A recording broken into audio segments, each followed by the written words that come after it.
오늘 이사야서 46장 말씀을 가지고 고난의 순간에 장부가 되라, 고난의 순간에 장부가 되라라는 말씀으로 은혜 나누겠습니다. 인생은 고난의 연속입니다. 그래서 불교에서는 인생을 고해라고도 합니다. 인생이 고난의 바다라는 말이죠.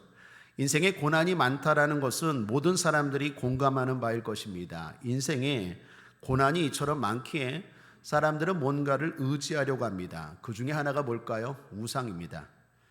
그 우상을 의지해서 어떤 고난은 피해보려 하고 또 어떤 고난은 이겨보려고 합니다. 그러나 결론부터 말하죠. 우상을 의지한 결과는 어떻습니까? 오늘 성경이 우상을 의지한 결과를 보여주는데 크게 두 가지입니다. 하나는 피곤함입니다.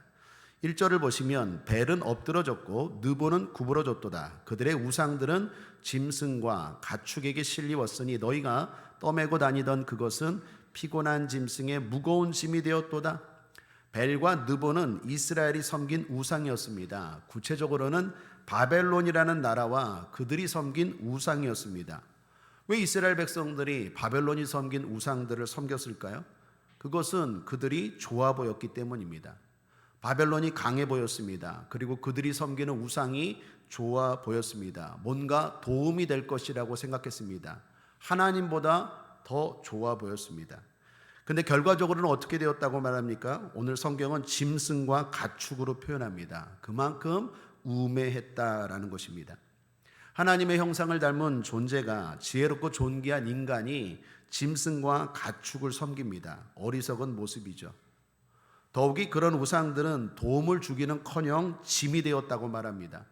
짐을 덜고자 의지했는데 오히려 더 피곤하게 짐을 더 커져버렸다라는 것입니다. 그러나 주님은 어떻습니까? 주님은 우리에게 말합니다. 수고하고 무거운 짐진 자들아 다 내게로 오라. 내가 너희를 쉬게 하리라. 짐을 쉼으로 바꾸시는 분이 주님이신 줄 믿습니다. 우리 주님은 가뜩이나 힘들고 무거운 인생을 더욱 무겁게 하시는 분이 아닙니다.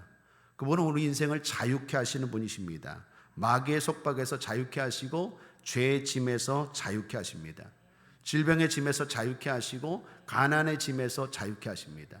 두려움의 짐, 낙심의 짐, 절망의 짐, 때로는 유혹의 짐, 이런 여러 가지 인생의 짐에서 자유케 하시는 분이 주님이십니다. 그리고 그 방법은 뭡니까? 사랑입니다. 3절을 보십시오. 야곱 집이여 이스라엘 집에 남은 모든 자여 나를 들을지어다. 배에서 나무로부터 내게 안겼고 태에서 나무로부터 내게 품기운 너희여. 하나님이 이스라엘 백성들에게 뭐라고 말합니까? 안았다라고 말합니다. 품었다라고 말합니다. 4절 상반절에도 보면 너희가 노년에 이르기까지 내가 그리하겠고 백발이 되기까지 내가 너희를 품을 것이라. 내가 지었은즉 안을 것이요 품을 것이요 구하여 내리라.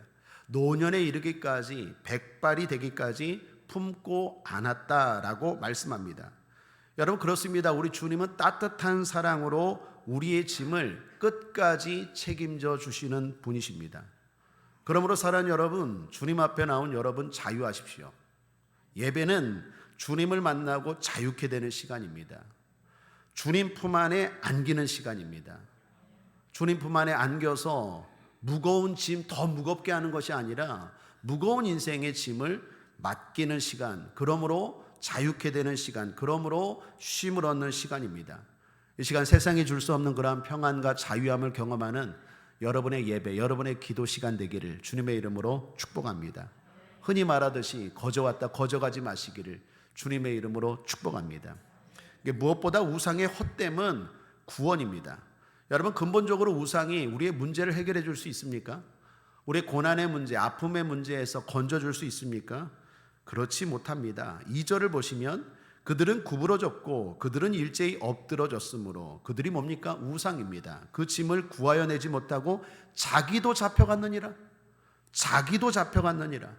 구부러지고 엎드러졌습니다. 그리고 자기도 잡혀갔다고 말합니다. 그런 우상이 누구를, 그런 우상이 무엇을 어떻게 구원할 수 있겠습니까? 아무런 힘도 능력도 없는 것이 우상입니다. 그러므로 우상을 믿고 의지하고 섬긴 결과는 허무입니다. 공허입니다. 그러나 우리 주님은 어떻습니까? 4절 하반절입니다. 구하여 내리라. 한번 따라하겠습니다. 구하여 내리라. 우리 주님은 결국 구하여 내십니다. 할렐루야. 구하여 내십니다. 뒤에는 군사, 앞에는 홍해바다가 있는 모세와 이스라엘 백성들을 결국 구하여 내신 하나님입니다. 뒤에는 요단강, 앞에는 여리고성이 있는 여호수아와 이스라엘을 결국 구하여 내신 하나님입니다. 신약 성경은 주님이 구하여 내신 일들로 가득하죠. 베데스다 연못가에 38년 된 병자를 구하여 내신 분입니다. 남편을 5번이나 바꾸어도 삶의 희망을 못 찾는 수가성 여인을 구하여 내신 주님입니다. 돈이 있어도 만족함이 없는 삭개오를 구하여 내시고 귀신 들린 자, 죽은 자, 그 누구도 구하여 내신 예수님이십니다. 결국 주님은 십자가에 죽기까지 인류를 구하여 내신 분입니다. 그분 앞에 어떤 질병도, 어떤 귀신도, 어떤 문제도, 어떤 죽음도 힘을 발휘하지 못합니다. 하나님은 결국 구하여 내십니다. 여러분이 어떤 문제에 있든지 하나님만이 구하여 내신다는 것 믿으시길 바랍니다. 그 주님이 우리의 기도를 왜 안 들어주시겠습니까? 그 주님이 오늘 이 시간 왜 우리를 구하여 내지 않으시겠습니까? 들으시고 반드시 구하여 내십니다. 그러므로 이 하나님은 비교할 수 없는 참신입니다. 5절을 보시면 너희가 나를 누구에 비기며 누구와 짝하며 누구와 비교하여 서로 같다 하겠느냐? 하나님이 뭔가 좀 마음이 언짢으신 것 같아요. 주님 말씀합니다. 나는 비교 대상이 아니라 절대적인 존재다라고 말합니다. 너희가 의지해야 될 대상이다라고 말합니다. 주님이 왜 이런 말씀을 하실까요? 이스라엘이 비교했기 때문입니다. 이스라엘이 하나님이 아니라 우상을 의지했기 때문입니다. 여러분 비교하지 마십시오. 여러분 한눈 팔지 마십시오. 주님만이 구하여 내실 수 있습니다. 다른 그 무엇도 내 문제를 구하여 낼 수 없습니다. 하나님만이 하실 수 있는 분인 줄 믿습니다. 그런데 우리가 흔히 우상이라고 하면 불상이나 나무나 돌, 돼지머리 이런 것들을 생각합니다. 그러나 그것만이 우상은 아니죠. 여러분 잘 알다시피 하나님보다 더 소중하게 여기고 하나님보다 더 사랑하면 그게 우상입니다. 그러므로 사람이나 물건이나 심지어 취미나 일도 우상이 될 수 있습니다. 사무엘상 15장 23절에 보면 이런 말씀이 있습니다. 거역하는 것은 점치는 죄와 같고 완고한 것은 사신우생에게 절하는 죄와 같음이라. 하나님 말씀을 들어도 마음을 거역하고 마음이 완고한 것도 우상이다라고 말합니다. 그러니까 잘못되었는데도 돌이키지 않는 것, 고집 피우는 것도 우상이 될 수 있다라는 말입니다. 또한 우리의 배가 우상이 될 수 있다고도 말합니다. 바울은 빌립보서 3장 19절에서 이렇게 말하죠. 그들의 마침은 멸망이요 그들의 신은 배요. 그들의 신이 배래요. 그 영광은 그들의 부끄러움에 있고 땅의 일을 생각하는 자라. 여러분 바울이 왜 이런 말을 했을까요? 당시 로마 제국의 큰 죄 가운데 하나가 탐식과 과식이었습니다. 그러니까 축제가 열리면 며칠 동안 계속 먹기만 했대요. 그칠 줄 모르고 먹기만 했어요. 어느 정도 먹느냐? 계속 먹다가 병이 날 정도로. 그럴 정도로 축제 때 먹었대요. 축제가 되면요 한 번도 먹지 못한 음식들이 막 계속 즐비하게 나오고 사람들은 그것을 먹기를 원했고 그것이 자랑이 되었대요. 그걸 보고 주님 말씀합니다. 그들의 배가 우상이라고. 땅만 보며 살아가는 자, 땅의 것만 사모하고 좋아하고 살아가는 자, 결국은 부끄러움이라고 말합니다. 여러분 배도 우상이 될 수 있습니다. 요즘 좋아하는 것이 뭡니까? 먹방 막 먹으러 다녀요. 맛집 좋은 거 맛있는 거 먹는 거 나쁜 건 아닙니다. 그런데 그것도 우상이 될 수 있어요. 내 배가 우상이 될 수 있어요. 하나님보다 말씀보다 하나님의 시간보다 하나님을 만나는 일보다 더 우선이 되고 더 좋아하면 그게 그 사람에게 우상이 되는 거예요. 배가 너희의 신이 되었느니라.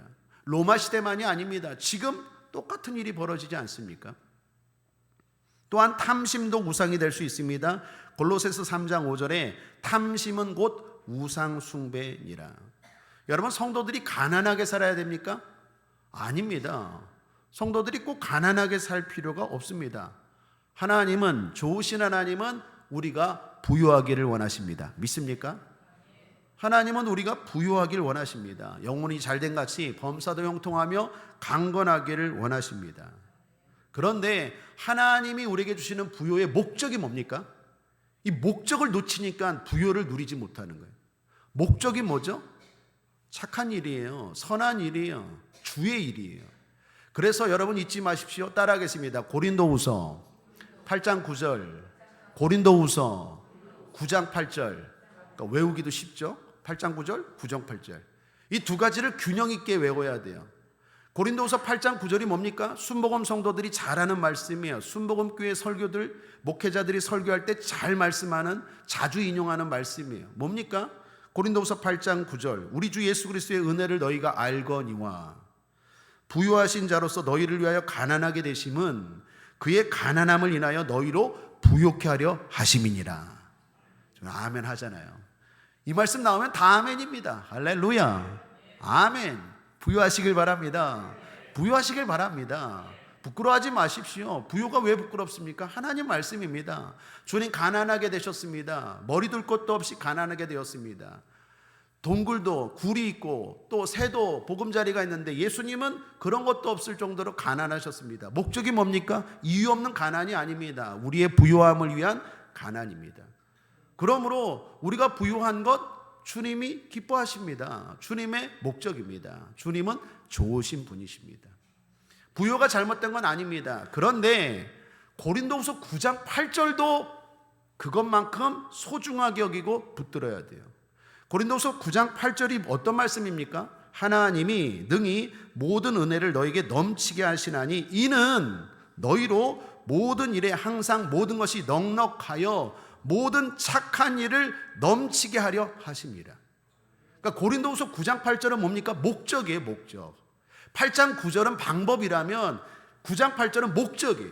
그러니까 목적은 없이 그냥 부요케 하옵소서, 부요케 하옵소서, 믿습니다, 믿습니다 하니까 안 되는 거예요. 하나님은 우리의 욕심을 채우지 않아요. 필요를 채우시지. 하나님이 어떤 사람의 욕심을 채웁니까? 욕심은 죄라고 말합니다. 욕심은 버려야 됩니다. 하나님이 그런 분인데 어떻게 욕심을 채웁니까? 그러나 필요는 항상 채우세요. 그러므로 필요를 만드셔야 돼요. 그게 뭡니까? 착한 일이에요. 선한 일이에요. 여러분의 자녀가 여러분에게 돈을 달라 그럽니다. 그러면 여러분 뭐라고 묻습니까? 어디에 쓰려고? 어디에 쓰려고라고 묻잖아요. 그냥 주세요 하지 않잖아요. 어디에 쓰겠습니다. 그러면 그 목적이 분명하면 아무리 큰 물질도 여러분 주시잖아요. 능력 되는 대로 주시잖아요. 하나님은 능력이 한이 없는 줄 믿습니다. 그러니까 목적만 확실하면 하나님은 계속 부어주십니다. 계속 부어주십니다. 사랑하는 여러분, 왜 사업하십니까? 왜 돈을 벌려고 합니까? 왜 그렇게 많은 것들을 얻기를 원하십니까? 목적을 분명히 하십시오. 좀 논지는 다른데 옛날에 제가 기도할 때 하나님 앞에 이렇게 기도했습니다. 주여 능력을 주시옵소서. 능력을 주시옵소서. 엎드릴 때마다 능력. 한 번 하나님이 참 귀찮았나 봐요. 갑자기 능력을 주시옵소서. 그런데 확 말씀이 다가오는 거예요. 뭐 하려고? 이 철야 시간에 능력을 주시옵소서, 능력을 주시옵소서. 그런데 잠잠하던 하나님이 갑자기 뭐 하려고? 그때 제가 대답을 잘했어야 되는데 음메 놀랬어요. 뭐 하려고 하는데 할 말이 없는 거예요. 그 다음부터 생각해 봤어요. 왜 내가 능력을 구하지? 섬겨야 되겠구나. 그 다음부터 목적을 생각했어요. 하나님 능력 주셔야 건강의 능력, 치료의 능력, 말씀의 은사의 능력, 병고침의 능력 주시면 섬기겠습니다. 더 신방하겠습니다. 더 기도하겠습니다. 사랑하는 여러분, 목적을 분명히 하십시오. 고린도서 8장 9절로 말미암아 부요케 되시길 바랍니다. 고린도서 9장 8절로 말미암아 그 부요가 계속되길 바랍니다. 이런 우상들, 이 땅을 살아가는 우리 주변에 많습니다. 그래서 늘 주의하며 살아야 됩니다. 우리를 책임질 수 있는 분은 다시 말합니다. 주님이십니다. 우상이 아니라 주님만이 우리를 구하시고 우리의 문제를 해결하실 수 있는 분입니다. 자, 그런데 지금 이스라엘이 그 하나님을 버리고 우상을 섬긴 것입니다. 그리고 그 결과 고난이 찾아왔습니다. 오늘 본문이 바로 그런 상황입니다. 하나님을 버리고 한눈 판 결과 그 고난이 너무나 비참했습니다. 절망적이었습니다.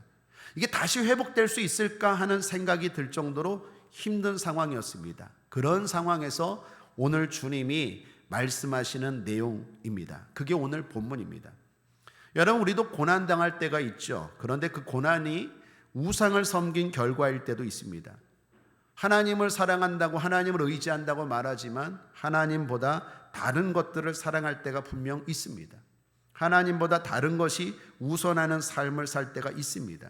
하나님보다 다른 것을 의지할 때가 분명히 있습니다. 바라볼 때가 있습니다. 그럴 때 주님은 고난이라는 징계를 허락하십니다. 그리고 그 고난은 힘들고 고통스럽습니다. 자, 그럴 때 주님은 우리가 어떻게 하기를 원하실까요? 오늘 이 시간 고난당하는 분들 계십니까? 그리고 그 고난이 혹이라도 하나님보다 다른 것들을 의지해서 하나님이 징계하시는 고난, 그 고난 가운데 있는 분들 계십니까? 물질의 고난이든 질병의 고난이든 관계의 고난이든 그러한 고난 가운데 있는 분들, 오늘 이 말씀 잘 들으시면 좋겠습니다. 저는 그 답을 8절에서 찾았습니다. 8절 함께 읽겠습니다. 시작. 너희 패역한 자들아, 이 일을 기억하고 장부가 되라. 이 일을 다시 생각하라. 여기 패역이라는 말이 나옵니다. 히브리어로 파사으입니다. 이 말은 단순히 도덕적으로 문제가 있고 잘못한 것을 말하는 게 아닙니다. 이건 언약을 깨뜨렸다라는 뜻이 담겨 있어요. 이스라엘은 하나님과 언약을 맺었습니다. 마치 결혼처럼 나는 당신만을 사랑하고 당신만을 의지하겠습니다. 하나님도 그래, 나는 너를 사랑하고 너를 택했다. 이렇게 언약을 맺은 관계였습니다. 그런데 그 언약을 깨뜨렸다라는 거예요. 그래서 하나님 말합니다. 패역한 자들아. 여기에는 하나님의 섭섭함이 담겨 있어요. 이 말에는 하나님의 섭섭함, 그걸 좀 넘어 진노도 담겨 있어요. 괘씸해요. 여러분 생각해 보십시오. 여러분과 언약을 맺은 사람이 배반해요. 사기를 쳐요. 뭐 결혼 같은 경우에 외도를 해요. 아니면은 다른 사람 불륜을 저질러요.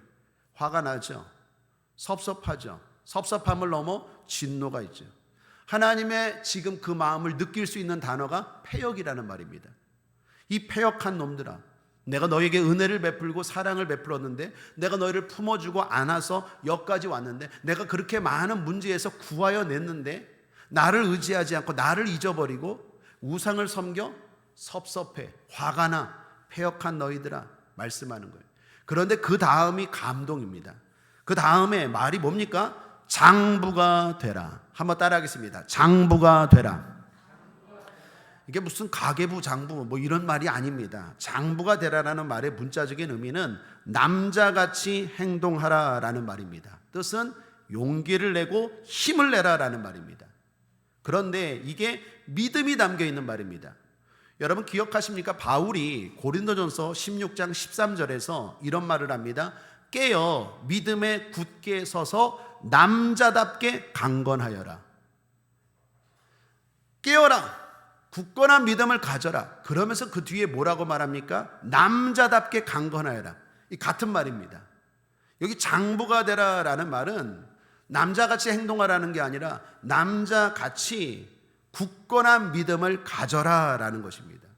이리저리 흔들리지 말라는 것입니다. 이 소리 저 소리 이런 환경 저런 환경에 흔들리지 말고 단호한 태도를 보여라라고 말하는 것입니다. 자, 그렇다면 왜 주님이 이런 말씀을 하실까요? 고난 가운데 사람이 무너지는 것은 환경보다 마음이기 때문에. 사람이 무너질 때는 고난 때문에 무너지지 않습니다.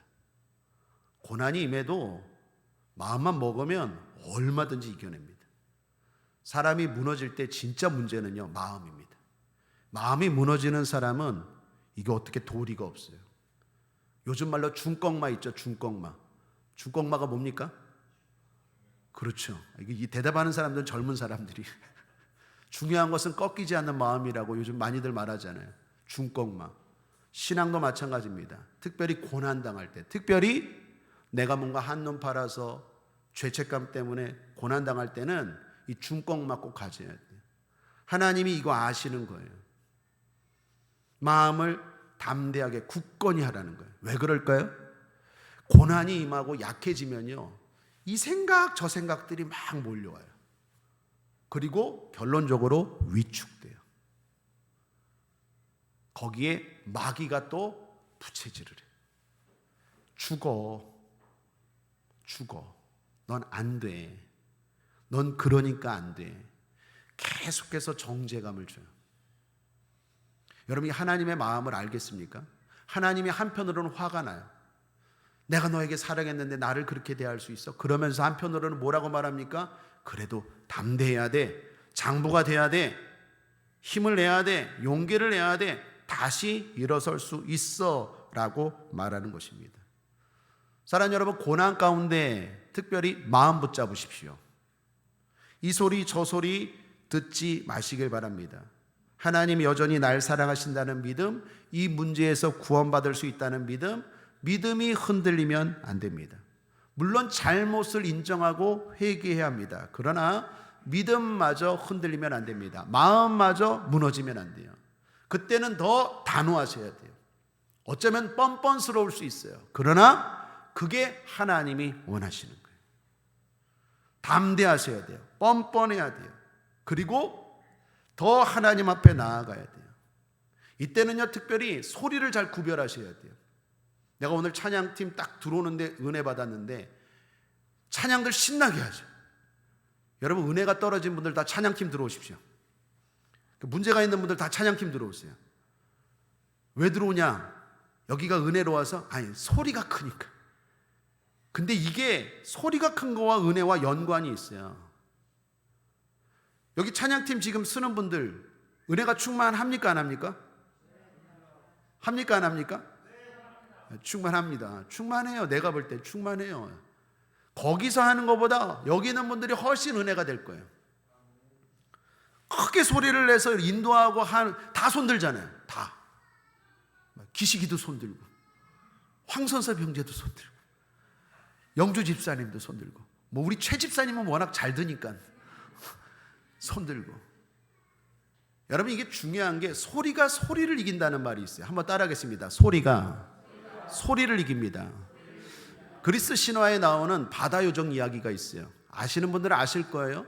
어떤 뱃사공들이 지나갑니다. 그런데 그 요정의 바다라는 곳이 있어요. 그 요정의 바다는 요정들이 히 이런 소리를 내요. 그럼 그 소리를 듣고 뱃사공들이 거기에 끌려가요. 막 끌려가요. 그리고 배 밖으로 막 나아가요. 물에 빠져 막 죽는 거예요. 그 감미로운 소리에 막 홀려서. 그래서 그 바다를 지나가는 사람이 없어. 그 바다를 지나갈 수가 없어. 아무리 귀를 막고 안 들으려고 해도 그 요정의 감미로운 소리에 넘어가서 사람들이 그냥 자기도 모르게 마약에 홀린 것처럼 바다에 그냥 다 빠져버리는 거예요. 죽는 거예요.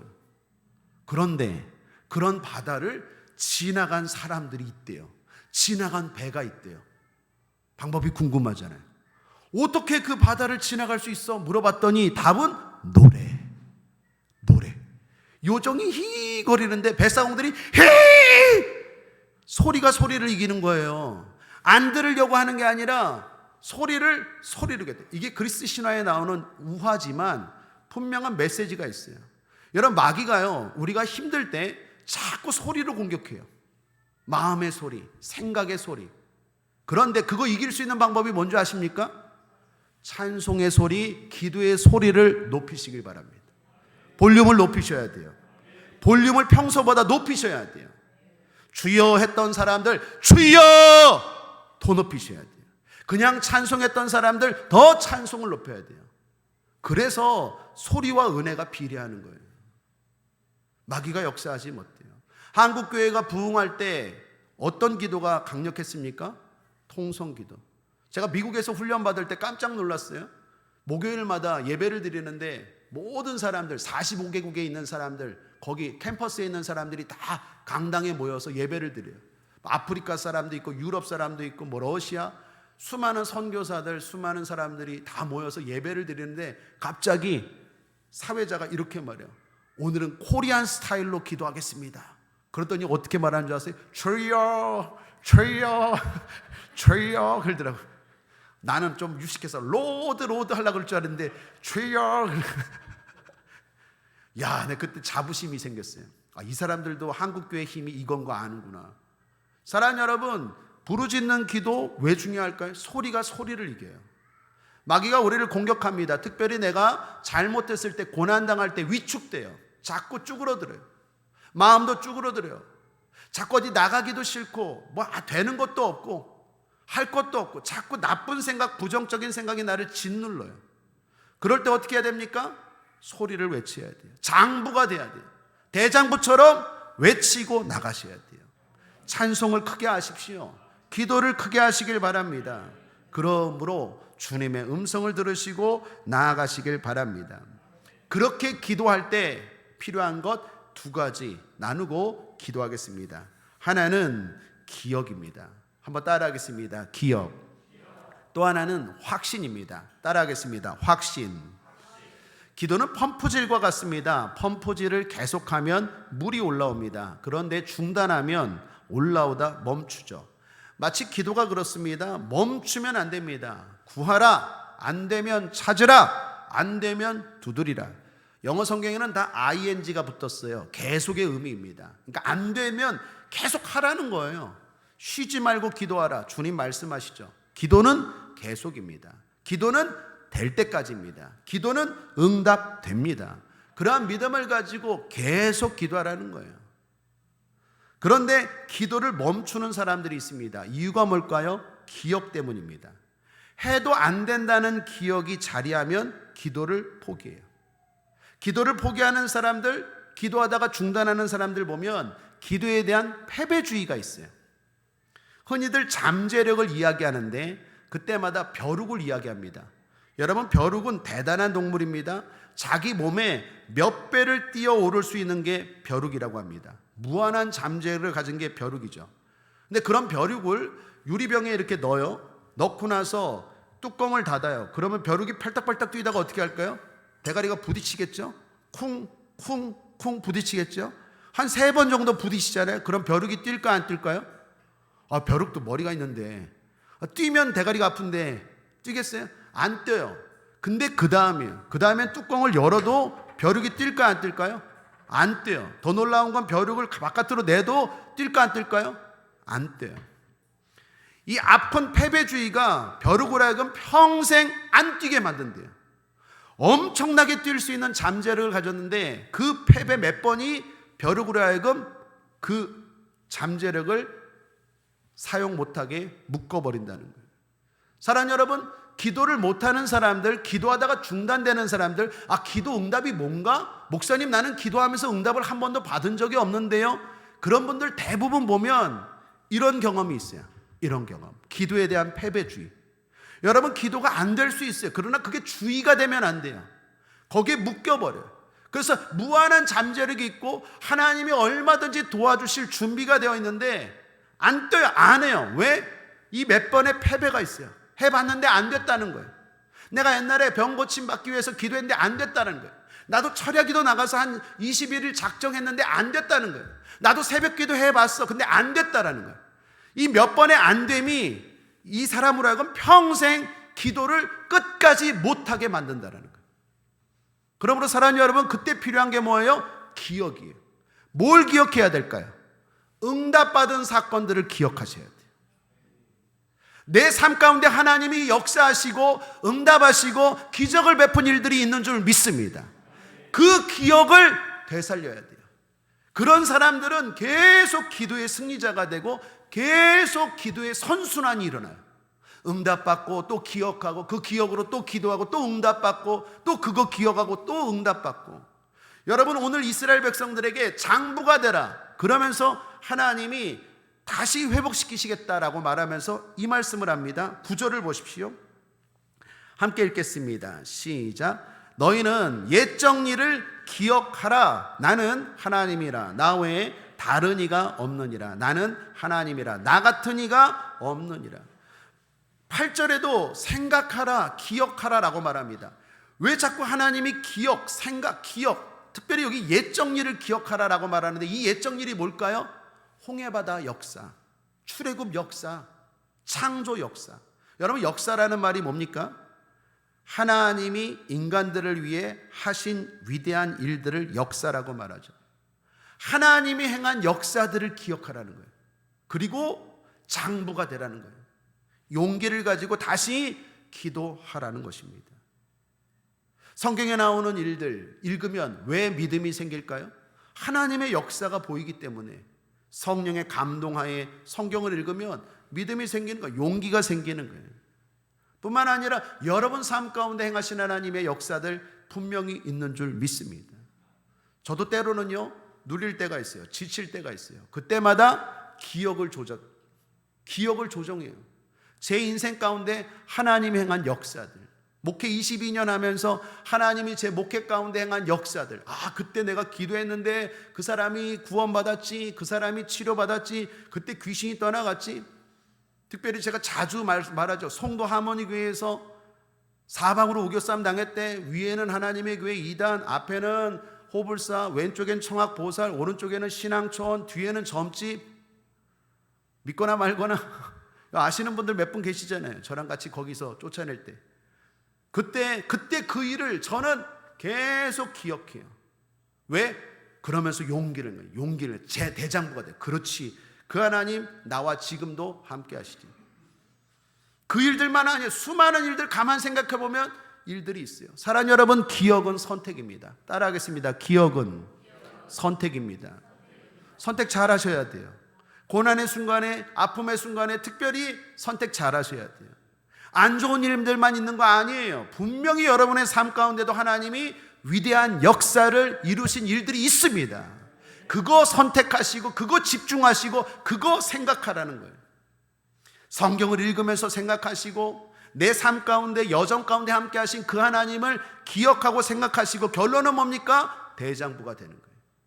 대장부가 되어서 다시 은혜의 보좌 앞에 다시 나아가는 거예요. 부끄럽지만 다시 나아가는 거예요. 그럴 때 하나님은 결국 구원하여 주시고 회복시켜 주실 줄 믿습니다. 둘째로, 고난 중에 기도할 때 중요한 건 확신입니다. 이 11절을 보시면, 내가 동방에서 독수리를 부르며 먼 나라에서 나의 모략을 이룰 사람을 부를 것이라. 내가 말하였은즉 정령 이룰 것이요 경영하였은즉 정령 행하리라. 정령이라는 말이 2번이나 나옵니다. 하나님 반드시 응답하시겠다는 거예요. 이스라엘 구원하기 위해서 독수리와 사람을 부를 것이라고 말합니다. 여기 독수리는 바사 제국을 말하고 사람은 바사 제국의 왕 고레스를 말합니다. 이스라엘이 바벨론 포로로 있을 때 하나님이 바사 제국을 통하여, 그리고 바사 제국의 왕 고레스를 통하여 어떻게 해요? 이스라엘을 건져 주셨죠. 하나님이 구원하여 주신 거예요. 반드시 정령이래요. 정령 구원하여 주시대요. 그런데 왜 바사 제국을 독수리라고 표현했을까요? 독수리의 특징이 뭡니까? 강하기도 하지만 빨라요. 하나님은 빨리 속히 응답하시는 줄 믿습니다. 여러분, 하나님의 시간이 결코 지체되지 않는다는 것 믿으시길 바랍니다.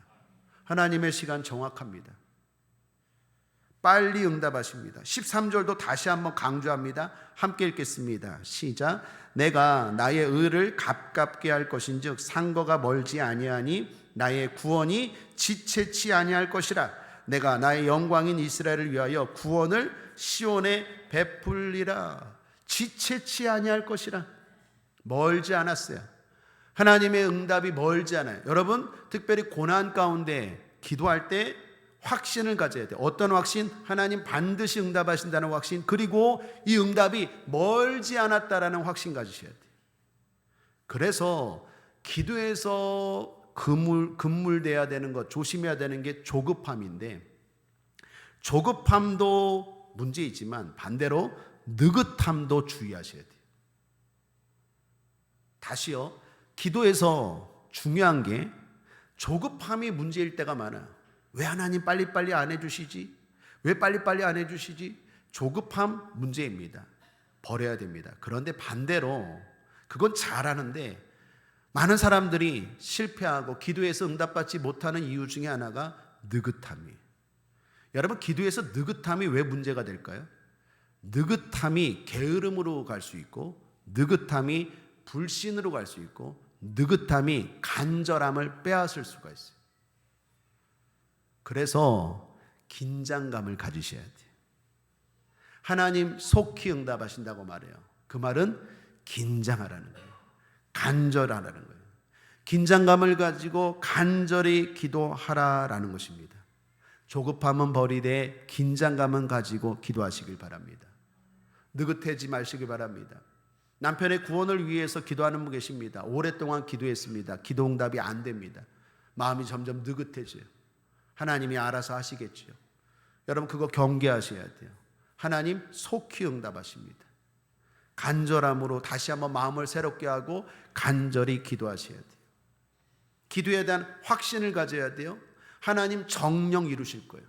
그리고 속히 응답하실 거예요. 그러므로 어떻게 해야 됩니까? 긴장감을 가지고 기도하셔야 돼요. 항상 응답은 오늘입니다. 따라하겠습니다. 오늘 응답됩니다. 치료됩니다.